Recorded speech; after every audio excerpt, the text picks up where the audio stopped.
Assalomu alaykum. Oliy Majlis Senati va senatorlarning bir haftalik faoliyatiga doir yangiliklarni e'tiboringizga havola etamiz.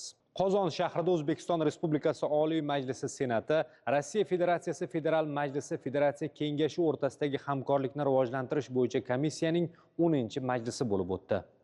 Unda O'zbekiston va Rossiya o'rtasidagi parlamentlararo hamkorlikni yanada rivojlantirish, savdo, iqtisodiy, ta'lim, agrar va gumanitar sohalarda hududlararo aloqalarni kengaytirish, shuningdek ikki mamlakat o'rtasidagi sayyohlik almashuvini faollashtirish masalalari muhokama qilindi. 2025-yilning yanvar-iyul oylarida O'zbekiston va Rossiya o'rtasidagi o'zaro savdo hajmi o'tgan yilga nisbatan 6.5% ga o'sgan. O'zbekistonning eksport hajmi esa 17% ga oshdi. Bugungi kunda O'zbekistonda Rossiyaning 14 ta yetakchi oliy ta'lim muassasasi filiallari faoliyat yuritmoqda. Ularda 30 mingdan ortiq talabalar tahsil olishmoqda. So'zga chiqqanlar O'zbekiston va Rossiya o'rtasidagi parlament diplomatiyasi bugungi kunda strategik sheriklikning muhim tarkibiy qismiga aylanganini, iqtisodiy va gumanitar aloqalarni mustahkamlash, madaniy almashinuv va investitsiyaviy hamkorlikni kengaytirish zarurligini ta'kidlab o'tdi. Hududlararo hamkorlik ikki tomonlama munosabatlarning harakatlantiruvchi kuchi sifatida qayd etildi. Gumanitar sohadagi hamkorlik, madaniy almashinuvlar, yoshlar dasturlari va ayol parlamentlar a'zolari o'rtasidagi muloqotni qo'llab-quvvatlash, ikki mamlakat xalqlari o'rtasidagi do'stlik va o'zaro ishonchni mustahkamlashga xizmat qilayotgani qayd etildi. Bugungi uchrashuvimiz O'zbekiston va Rossiya o'rtasidagi do'stona munosabatlarni yangi bosqichga olib chiqish yo'lida muhim siyosiy ahamiyat kasb etadi. Bu muloqot ikki mamlakat parlamentlari o'rtasidagi strategik hamkorlikni yanada mustahkamlash, qonun ijodkorligi sohasida tajriba almashish va xalqlarimiz manfaati yo'lida birgalikda harakat qilishning yorqin ifodasidir. Komissiya yig'ilishida biz nafaqat turizm sohasini rivojlantirish, balki umumiy tarixiy merosni asrab-avaylash va yangi madaniy loyihalarni amalga oshirish masalalarini ham atroflicha muhokama etdik. Hozirgi kunda qishloq xo'jaligi, sanoat, turizm va ta'lim sohalarida amalga oshirilayotgan qo'shma tashabbuslar ikki davlat iqtisodiy salohiyatini yuksaltirishga xizmat qilmoqda. Shubhasiz, bu hamkorlik nafaqat Rossiya va O'zbekiston taraqqiyotiga, balki butun mintaqada barqarorlik va o'zaro ishonch muhitini mustahkamlashga qaratilgan muhim siyosiy qadamdir. Men ishonch bilan ta'kidlamoqchimanki, O'zbekiston Respublikasi va Rossiya Federatsiyasi Federal Majlisi Federatsiya Kengashi o'rtasida faoliyat yuritayotgan qo'shma komissiya o'zining mazmundor ish yuritishi, amaliy natijalarga erishishi bilan eng samarali komissiyalardan biri sifatida namoyon bo'lmoqda. Shuningdek, ushbu komissiya o'z faoliyatini izchil, rejali va tizimli ravishda yo'lga qo'ygani bilan ham ajralib turadi. Bugungi yig'ilishda biz qishloq xo'jaligi sohasi bilan bog'liq dolzarb masalalarni muhokama qildik. Jumladan, O'zbekistonda ishlab chiqarilayotgan xo'jalik mahsulotlarini Rossiya Federatsiyasi bozoriga yetkazib berish masalalari ko'rib chiqildi. Shuningdek, kun tartibidan o'rin olgan ikkinchi muhim yo'nalish mintaqalarimiz turizm salohiyatini oshirish va ikki davlat hududlari o'rtasidagi to'g'ridan-to'g'ri aloqalarni kengaytirishga bag'ishlandi. Bir qator viloyat va shaharlarimizning turizm salohiyatini taqdim etdik va ular asosida yangi hamkorlik loyihalarini muhokama qildik.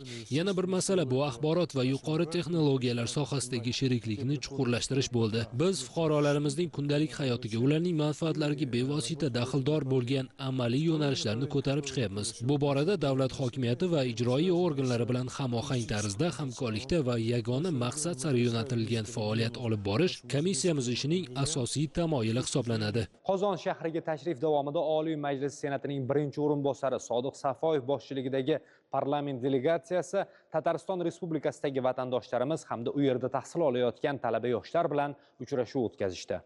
Muloqot davomida Tataristonda yashayotgan vatandoshlarimizning ijtimoiy hayoti, ta'lim, madaniyat va o'zaro hamjihatlik masalalari muhokama qilindi. Ma'lumki, 2019-yilda O'zbekiston Respublikasi prezidenti tashabbusi bilan Volga-bo'yi federal okrugiga xizmat ko'rsatuvchi Qozon shahridagi bosh konsulxona tashkil etilgan. Mazkur diplomatik vakolatxona vatandoshlarimiz bilan muntazam muloqot o'rnatib, ayniqsa talaba yoshlarga huquqiy masalalarda amaliy yordam ko'rsatib kelmoqda. Yosh avlod o'rtasida ona tiliga hurmatni oshirish maqsadida o'zbek tili maktabida darslar tashkil etilgan bo'lib, vatandoshlarimizning farzandlari o'z ona tilini chuqur o'rganish imkoniyatiga ega bo'lishmoqda.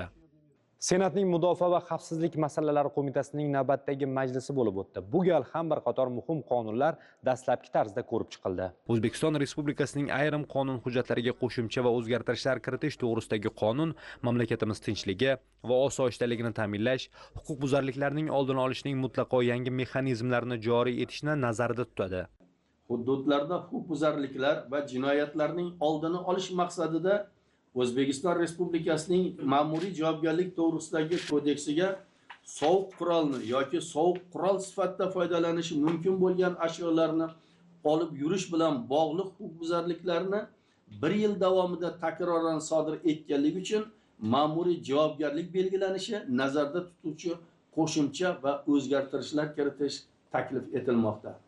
Qurol to'g'risidagi qonunga esa oilaviy zo'ravonlik uchun jinoyat sodir etgan shaxslarni fuqaroviy qurolni olib yurish huquqidan mahrum etish hamda himoya orderi berilgan shaxslardan o'qotar qurolni vaqtincha olib qo'yishga qaratilgan o'zgartirishlar kiritilmoqda. Bundan tashqari narkologik kasalliklar to'g'risidagi qonunga majburiy davolanishga joylashtirish talablarini o'zgartirish va olis hududlardagi tumanlararo tibbiy komissiyalarga majburiy davolashga muhtoj deb topish huquqini berishga doir qo'shimchalar kiritilmoqda. Shuningdek, Senatning Mudofaa va xavfsizlik masalalari qo'mitasi huzurida ekspertlar guruhining yangi tarkibi tasdiqlandi. Muhokama yakunida ko'rib chiqilgan masalalar yuzasidan qo'mitaning tegishli qarorlari qabul qilindi.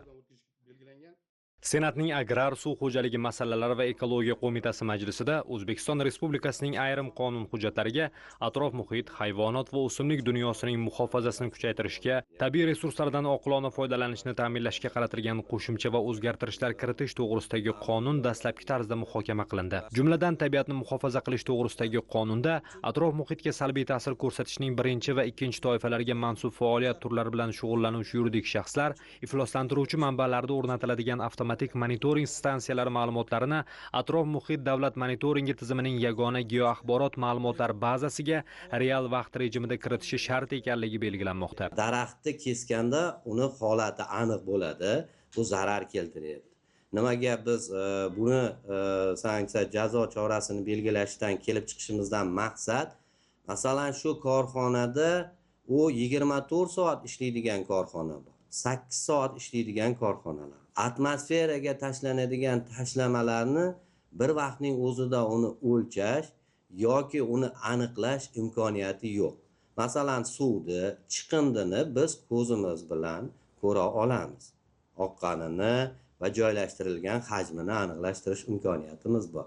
Shuning uchun ham biz mana shu atmosfera havosini muhofaza qilish uchun har safar korxonaga kirib yoki o'sha ma'lumotlarni chiqariladigan tashlamalar bo'yicha o'zaro kelishmovchilik yoki boshqa bir holatlarga oydinlik kiritish yoki aholi tomonidan bildirilayotgan e'tirozlar, ya'ni masalan u yaxshi korxona bo'lishi mumkin. Haqiqatdan ham yaxshi texnologiyalarni qo'ygan bo'lishi mumkin. Aholi qanaqadir aytishi, mani har kuni shu vibrs chiqaradi, tashlama tashlaydi, nafas olmaydi deyishi mumkin. Bunaqa holatlarda ham mana shu geoaxborotga kelayotgan ma'lumotlar muhim ahamiyat kasb etadi va biz fuqarolarga yoki murojaatchilarga ishonchli ma'lumotlarni taqdim eta olamiz. Litsenziyalash, ruxsat berish va xabardor qilish tartib-taomillari to'g'risidagi qonunda davlat o'rmon fondiga kirmaydigan daraxtlar va butalarni ko'chirib o'tkazganlik uchun ruxsatnoma berish tartibini joriy etish bilan bog'liq norma mustahkamlab qo'yilmoqda. Senatorlar tomonidan aholini shovqinning zararli ta'siridan himoya qilish to'g'risidagi qonun ham dastlabki tarzda muhokama qilindi. Aholi salomatligi va osoyishtaligiga, ularning normal dam olishga salbiy ta'sir ko'rsatuvchi zararli shovqinlarga qarshi kurashish masalalarini kompleks tartibga soluvchi yagona huquqiy hujjat mavjud emasligi ta'kidlab o'tildi.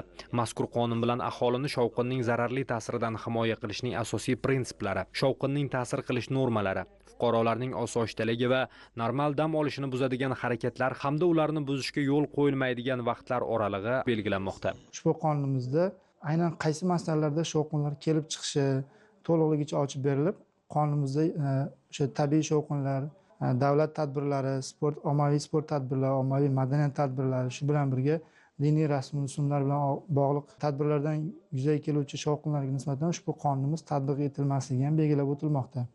Majlis yakunida ko'rilgan masalalar yuzasidan qo'mitaning tegishli qarorlari qabul qilindi.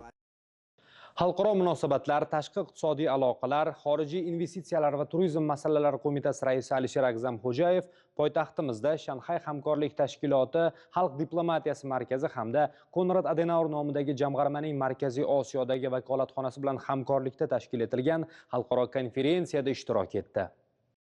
Anjumanda xalq diplomatiyasini rivojlantirishning yangi yo'nalishlari va amaliy vositalarini muhokama qilish, ta'lim, innovatsiyalar, yashil ekologik va ijtimoiy loyihalar, raqamli kommunikatsiyalar, shuningdek xalqaro muloqotdagi yoshlarning o'rnini kengaytirishga qaratilgan masalalar muhokama qilindi.